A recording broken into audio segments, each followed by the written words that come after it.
Hello guys, this is Lily and welcome to my channel. It's been some time since my last video. This video about how to live off the dividend and the passive income part 2. In the first video, we spoke about how to properly choose stocks and what stocks to choose, what are the REITs and which REITs to invest in. If you did not get a chance to watch the first part, I highly recommend you do so. So here's the link. I promise you will find a lot of interesting stuff about the passive income and won't waste your time. So please go and watch it. Please also like and subscribe for more videos. I'm committing to one video a week challenge about the finance for the next 6 months.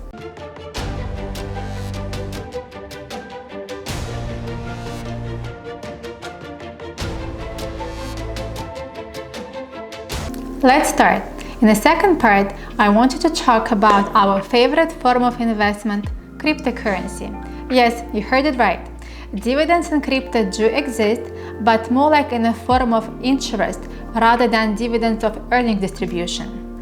With inflation levels at 6+%, each and every investor should be thinking critically about how to keep pace with inflation. Bitcoin may be the perfect candidate for such an allocation. Crypto is here to stay, and we are in the early stage of its rise. While I'm deeply convicted about Bitcoin's future, I recognize it can be challenging to stomach crypto's volatility, which keeps many investors off. An investment opportunity that combines the growth potential of crypto with the income of high dividend assets, the best of both worlds. Crypto dividends. That being said, what would be the best place to start and how does it work? If we know, for example, that when banks pay you this miserable 0.01 annual percentage yield on your savings account, this interest comes out from the profit the bank makes when it lends the money from your account at the higher interest rate to their borrowers. Hence, this is 0.01%.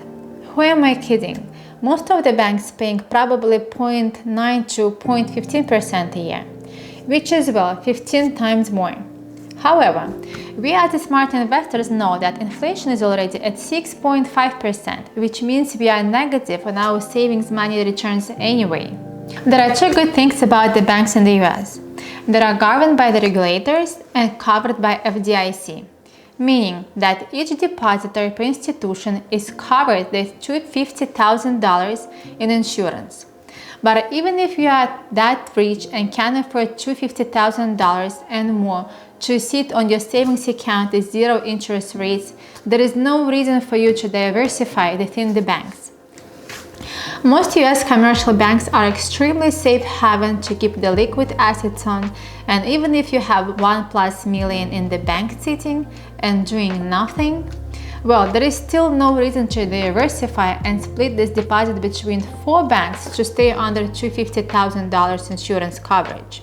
There is an extremely low chance the bank will go bust. But even if it will, commercial banks like JP Morgan, Bank of America, Citigroup will come and merge with a small bank with all of the deposits.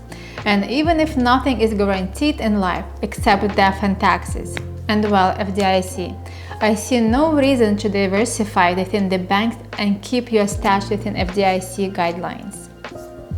Just a bit more information before we go further.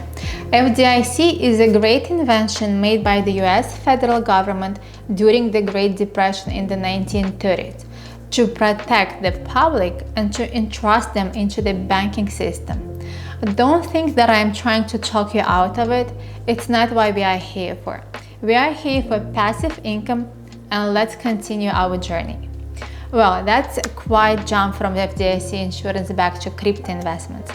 So now let's talk about passive income from crypto deposits and how they work.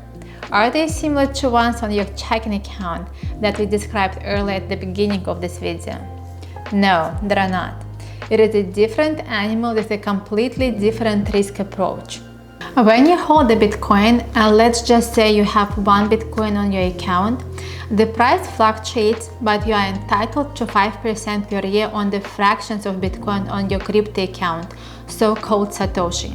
So how does it work and who actually pays you these fractions? So-called market makers who trade billions of dollars of crypto futures make money on the quantum trading. But in order for them to place the trade on the scale, we need capital, and they borrow this capital from the exchanges. After that, we give back the portion of the profits to the crypto exchanges and the investors. Not all of the exchanges do that, and the only few of them pay a decent interest worth of the holding crypto on the account. Some of them are Crypto.com, Binance, BlockFi, and some others. Personally, I think if you are holding crypto long term, it totally makes sense to learn extra coins on a monthly basis. Plus, the deposits are fully liquid and not locked.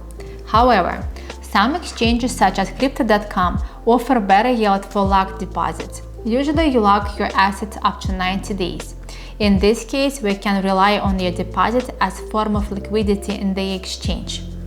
So the question arises, are there any pitfalls you should be aware of? Yes. Technically, the exchange states that besides the volatility of crypto, you bear the risk of the investment. BlockFi, for example, clearly says that you bear extra risk holding the assets on its exchange when you stake it. Even though I do believe it is an extra clause to give them extra room for legal maneuvers if someone tries to sue them. Let's look closely at the recent Crypto.com news. Users have noticed that we had unauthorized withdrawals on the account of Ethereum and Bitcoin. Apparently, 34 million of unauthorized withdrawals happened on January 17, 2022. Crypto.com has stepped in and halted all withdrawals for 12 hours. After that, we have reinstated all lost deposits to their users and enforced a new policy. And it's huge. Now, if you follow their guidelines on security measurements such as 2FA authentication, anti-phishing code, and your KYC is approved, you are entitled to $250,000 in the insurance. That is huge because it opens up the new doors for new investors and entrusts the public to crypto products, NFT, and exchanges. And now let's look closely for the opportunity available for non-US investors, Binance staking and Launchpool. There are tremendous amount of coins you can stake at the unbelievable percentage rates. These deposits are guaranteed by the Binance, though you know volatility might happen. For example, AVX coin was available to be staked at an unbelievable 115% annual percentage yield from 30 to 90 days and flexible savings rate at 25%. Bitcoin is staked at a firm rate of 3% and is fully liquid. If you ever heard of a launch pool or a dual investment opportunity, this is something even more exciting. So what is a launch pool? Launch pool lets you use your tokens to farm a new token for free. The amount of tokens you earn each day is proportional to the number of tokens you have subscribed to the pool. You can earn the new token over a set period, usually 30 days. Binance often opens trading of the token on the 7th day of farming, at which point you can immediately trade any tokens you have earned. The tokens you earned are calculated hourly, and you can harvest your pending rewards at any time. Basically, you get to accumulate a brand new coin prior to guaranteed listing on Binance.com for free. Not a bad deal, right? What's next? You've got your tokens and you are ready to farm. But how do you get started? Well, become a non-US investor at the first stage. Binance no longer accepts non-KYC verified accounts, so the VPN option is no longer available for US customers. So this is it for today, guys. Thank you again for watching my video. Stay tuned for the next exciting video update. Don't forget to subscribe and press the like button. I promise you will like what's coming next. Also wanted to update you that my partner will start posting daily crypto news on this channel and review it with you guys.